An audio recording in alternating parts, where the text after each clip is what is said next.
को रहता है कि इट इज दी तो ट्रामा जो है कई बार, और आपको बता दूं कि ट्रामा कई बार बड़ा सीवियर होता है कि वंस एक बार की बात है कि जो है कहीं पर जो है वो जो छोटा था तकरीबन, मुझे ध्यान अच्छे से कि 9th क्लास में जो है वो हम लोग क्रिकेट खेल रहे थे।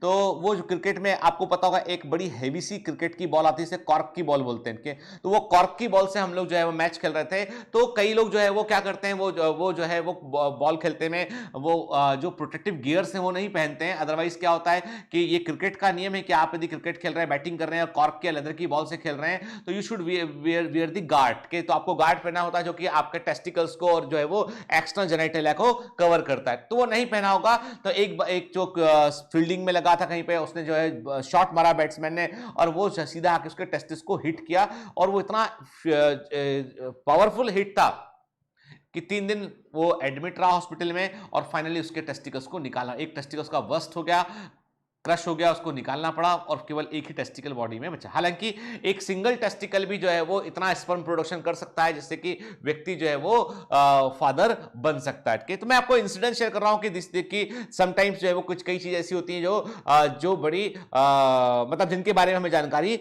होना चाहिए के। चलिए, तो मैंने क्या कहा, ट्रामा हुआ इसमें के, इसके बाद क्या होता है, कई बार टेस्टिकुलर टॉर्जन आता है के। टेस्टिकुलर टॉर्जन जो होता है ये भी बड़ा खतरनाक कंडीशन होती है, यदि इस पर ध्यान नहीं दिया गया तो जो है वो नेक्रोसिस होने का चांस होता है, यानी टिश्यू जो है वो ब्लड सप्लाई कम होने से टिश्यू खराब होने लग सकता है के। फिर कई बार जो है वो किसी तरह का इन्फेक्शन यदि टेस्टिस के अंदर हो गया तो टेस्टिकल्स का साइज बढ़ने लगता है, इसे हम बोलते हैं, इसके लिए हम बोलते हैं स्क्रोटल इडेमा बोलते हैं, स्क्रोटल इडेमा भी हो सकता है के। देन जो है कई बार वॉसेक्टॉमी के बाद भी जो है वो हम देखते हैं कि वॉसेक्टॉमी के बाद में कहते हैं वास्ट डिफरेंस को काट देते हैं यहाँ पे, तो कई बार उसके बाद भी जो है टेस्टिकुलर पेन किसी को हो सकता है। संभावना कम होती है, अच्छे पेन किलर यूज करते हैं लेकिन तब भी हो सकता है के। क्लियर?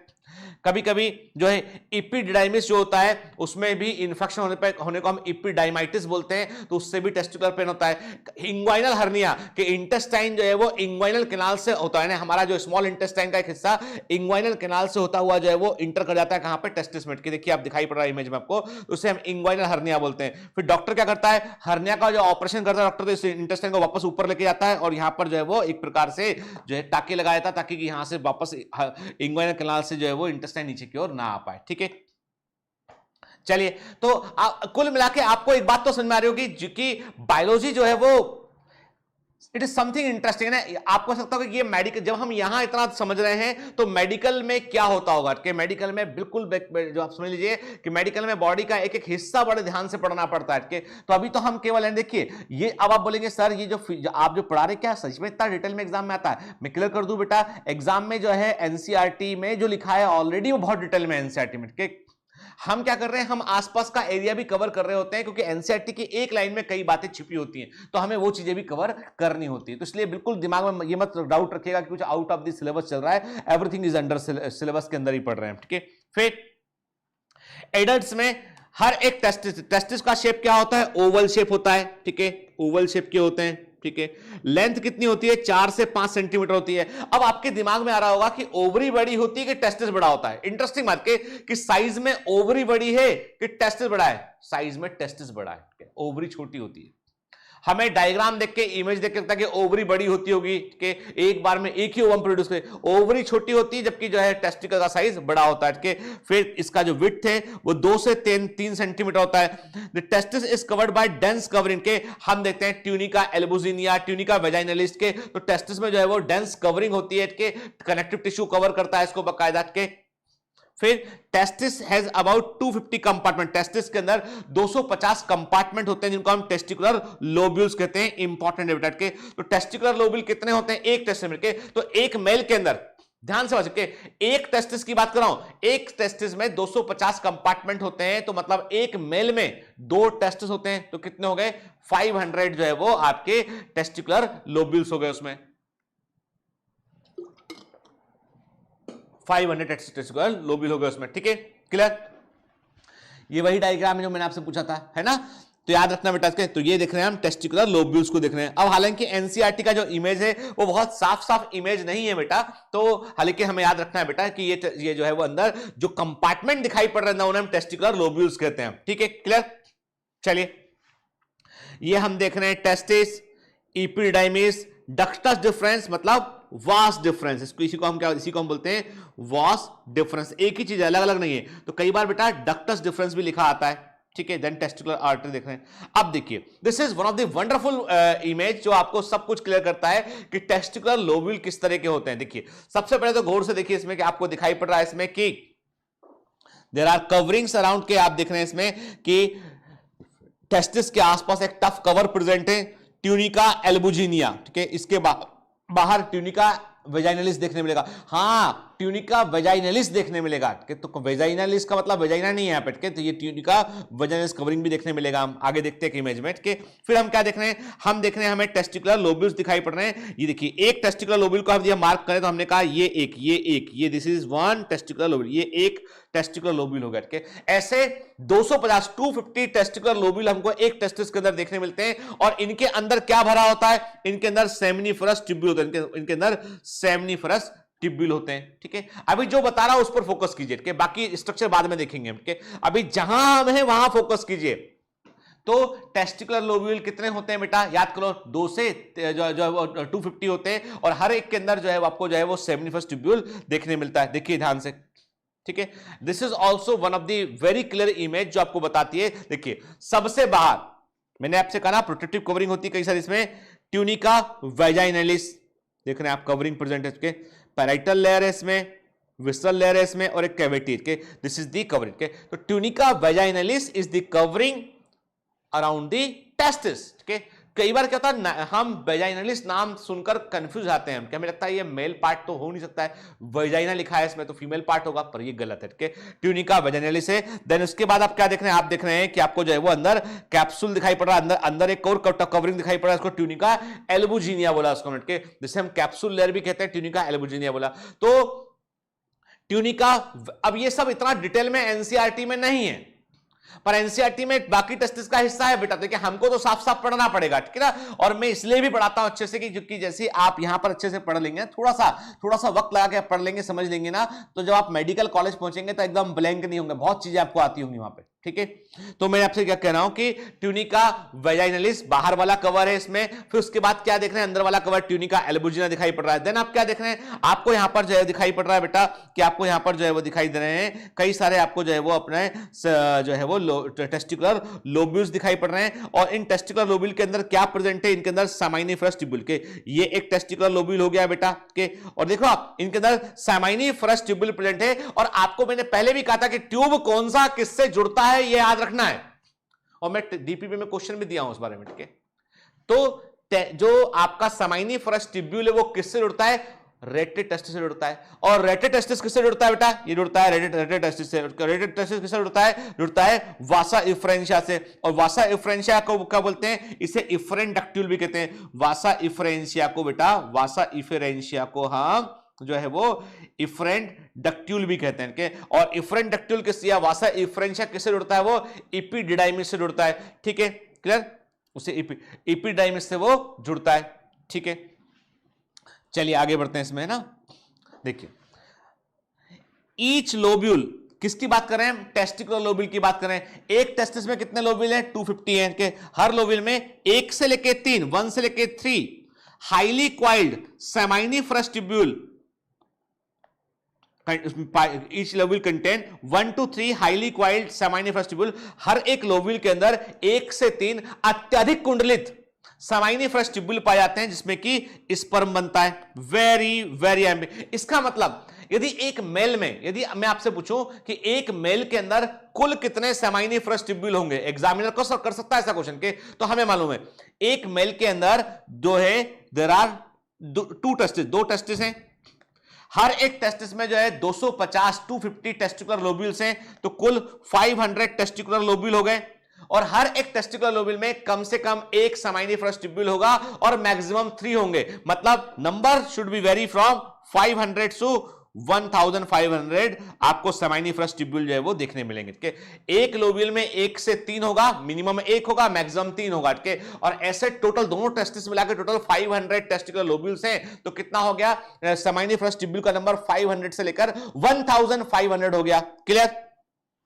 अब इन सेमाइनिफरस ट्यूब्यूल में, हर एक सेमाइनिफरस ट्यूब्यूल में जो है आपको दो तरह की सेल देखने मिलती है।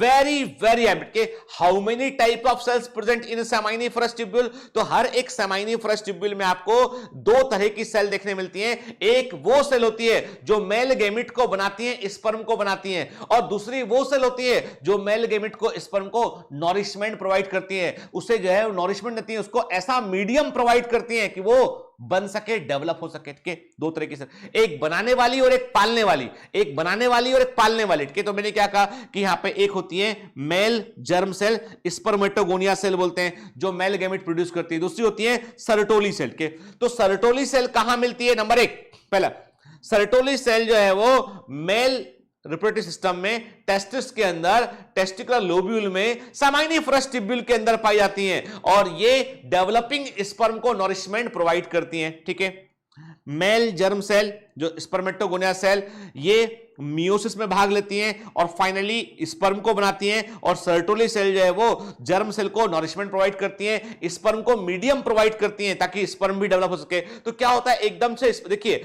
जो आपका स्पर्मेटोगोनिया सेल है या जर्म सेल है, जब वो डिवाइड करेगा, म्यूसिस फर्स्ट करेगा, म्यूसिस सेकंड करेगा, तो जो उसको एक्टिवेटिंग केमिकल चाहिए, जो उसको मीडियम चाहिए, जो नॉरिशमेंट चाहिए, वो सर्टोली सेल प्रोवाइड करती है। दिस इज इंपॉर्टेंट पॉइंट के। ठीक है बेटा, है ना? तो एक एक लाइन को बड़ा समझते हुए चलते हैं यहां पे। ठीक है, तो मेल जर्म सेल जो है वो म्यूटेट डिवीजन में भाग लेता है, स्पर्म को बनाएगा और उसके लिए मीडियम प्रोवाइड करेगा कौन? जो जर्म सेल है उसको डिवाइड करना है, स्पर्म को बनना है, तो सारी चीजों के लिए नॉरिशमेंट प्रोवाइड करेगा सर्टोली सेल। ठीक है, ध्यान से देखते हैं। ये दिखाई पड़ रहा है बेटा हमको सेमाइनिफरस ट्यूब्यूल के, जो हर एक जो है टेस्टिकुलर लोब्यूल में इनका नंबर 1 से लेके 3 तक होता है। ठीक है, क्लियर? अब हमने क्या किया, इस इमेज में हमने टेस्टिकुलर लोब्यूल के अंदर जो सेमाइनिफरस ट्यूब्यूल प्रेजेंट है उसके अंदर झांक के देख रहे हैं हमके, यानी we are going inside the seminiferous tubule और देख रहे हैं क्या है उसके अंदर के, यानी अंदर का हमने क्रॉस सेक्शन काट के देखा तो हमें क्या दिखाई पड़ा? हमें दिखाई दिया यहां पे स्पर्मेटोगोनिया सेल दिखाई पड़ी और सर्टोली सेल। के सर्टोली सेल आकार में बड़ी होती है। अब आपको बोलेंगे सर हमको कहीं सेल तो दिखाई नहीं दे रही है। के देखो मैं सर्टोली सेल का बॉर्डर डालता हूं। ये एक सर्टोली सेल है। के ये सर्टोली सेल का आपको न्यूक्लियस दिखाई दे रहा है। और देखो एक सर्टोली सेल से कितने सारे स्पर्मेटोगोनिया सेल जुड़े हुए हैं, कई सारे स्पर्म उसका अपना हेड वहां पे रखे हुए हैं, नॉरिशमेंट ले रहे हैं उससे उठ के। तो सर्टोली सेल जो होती है, देखिए मैं सारी सर्टोली सेल को जो है वो मार्क करता हूं ताकि आप इसका इमेज स्क्रीनशॉट लेता हूं, आपका साफ साफ स्क्रीनशॉट आपका आ पाए। ठीक है, देखिए आप ये एक सर्टोली सेल, इसका सर्टोली सेल का न्यूक्लियस है ये। ठीक है, नेक्स्ट सर्टोली सेल, ठीक है, उसका ये न्यूक्लियस है। देन ठीक है, हमको समझ डायग्राम थोड़ा सा स्पष्ट हो जाए इसलिए मैं ऐसा इसको कर रहा हूं बेटा, है ना? ठीक है, ताकि हम चीजों को समझ पाए हम क्या रोल प्ले करता है ये। तो देखिए आप ये है, ठीक है, इमेज को देख के समझ आपको आ रहा है किस प्रकार से जो है सब सारे स्पर्म देखिए उनका अपना हेड वहां पे रखे हुए हैं ताकि उन्हें नॉरिशमेंट मिल सके।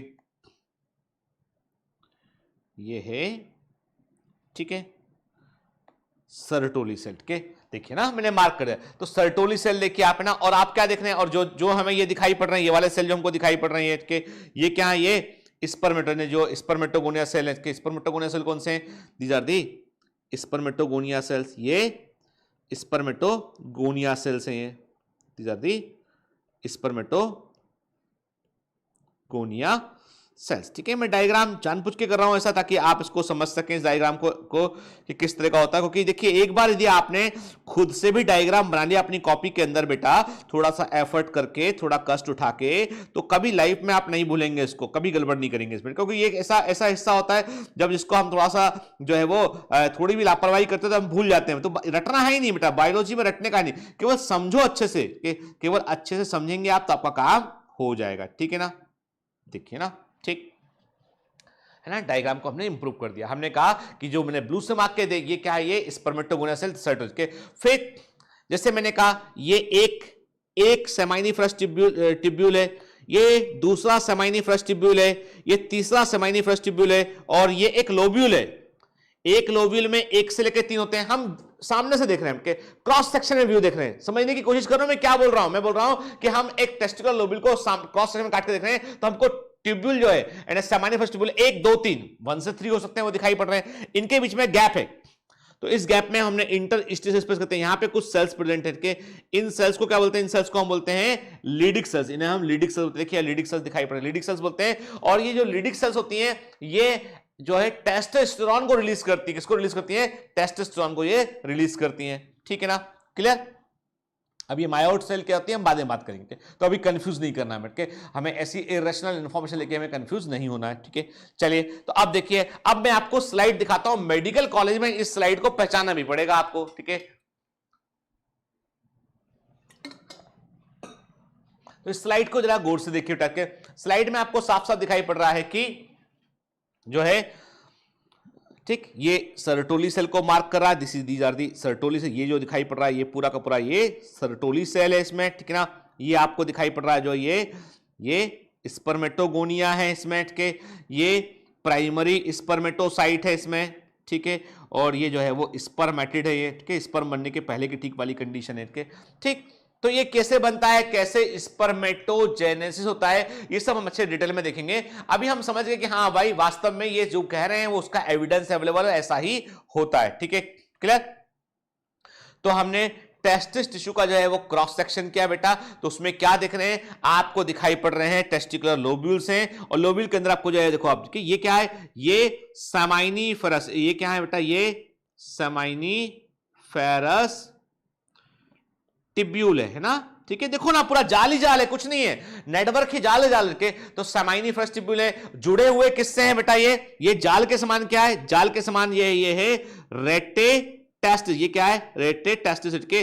फिर जो इसे कनेक्ट करने के लिए जो बाहर निकल रहा है, जो उसको एपिडिडमिस में लेके आ रहा है, वो क्या है? वो है वासा इफ्रेंशिया है वो। के बार बार बतला रहा हूं मैं ताकि आपके एकदम दिमाग में सेट हो जाए, कोई गलती ना करें आप एग्जाम में, है ना बेटा। फिर सेमाइनिफेरस टिब्यूल के अंदर झांक कर देख रहे हैं ट्रांसवर्स सेक्शन में, तो हमें दिखाई पड़ रही है सर्टोली सेल दिखाई पड़ रही है, एक बेसमेंट मेम्ब्रेन है। यानी सेमाइनिफेरस टिब्यूल की जो अपनी लेयर है, जो मेम्ब्रेन, उसे बेसमेंट मेम्ब्रेन कहते हैं। बेसमेंट मेम्ब्रेन पर जो है वो हमको सर्टोली सेल दिखाई पड़ रही है। फिर क्या है? फिर आप स्पर्मेटोगोनिया सेल देख रहे हैं। स्पर्मेटोगोनिया सेल जो होती है वे माइटोसिस करती है। आप बोलोगे सर म्यूसिस बोला था आपने। देखो बेटा, स्पर्मेटोगोनिया सेल यदि सीधा, मेरी बात बड़े ध्यान सुनना के पते की बात है, सारी की सारी स्पर्मेटोगोनिया सेल यदि सीधा म्यूसिस कर लेंगी तो स्पर्म में कन्वर्ट हो जाएंगी वो, है ना। तो खत्म हो जाएंगी सेल, एक दिन खत्म हो जाएंगी। तो आपने पढ़ा था कि मेल तो जो है पूरे ओल्ड एज तक भी मेल में स्पर्म बनते रहते हैं। तो मेल में क्या होता है, जो स्पर्मेटोगोनिया सेल है वो अपने आप को माइटोसिस करती है, अपना नंबर बढ़ाती रहती है। स्पर्मेटोगोनिया सेल माइटोसिस करके अपना नंबर बढ़ाती है, और कुछ स्पर्मेटोगोनिया सेल जो है वो स्पर्म बनाने में चली जाती है और बाकी अपना नंबर बढ़ाती रहती है। ठीक है, तो क्या हुआ? ग्रोथ किया उन्होंने। फिर जो स्पर्मेटोगोनिया सेल जो है वो म्यूसिस में भाग लेगी। प्राइमरी स्पर्मेटोसाइट बोला हमने, म्यूसिस फर्स्ट हुआ, सेकेंडरी स्पर्मेटोसाइट बन गया, म्यूसिस सेकंड हुआ, स्पर्मेटिड बन गया, और फिर फाइनली स्पर्मेटिड जो है वो कन्वर्ट करता है, ये भाग लेता है कन्वर्जन में, मेटामॉर्फोसिस भाग लेता है, और कन्वर्ट होता है किसमें? कन्वर्ट होता है ये मॉडिफाइड होता है और कन्वर्ट होता है स्पर्म के अंदर, एक्टिव स्पर्म के अंदर। तो स्पर्म से पहले, एक्टिव स्पर्म से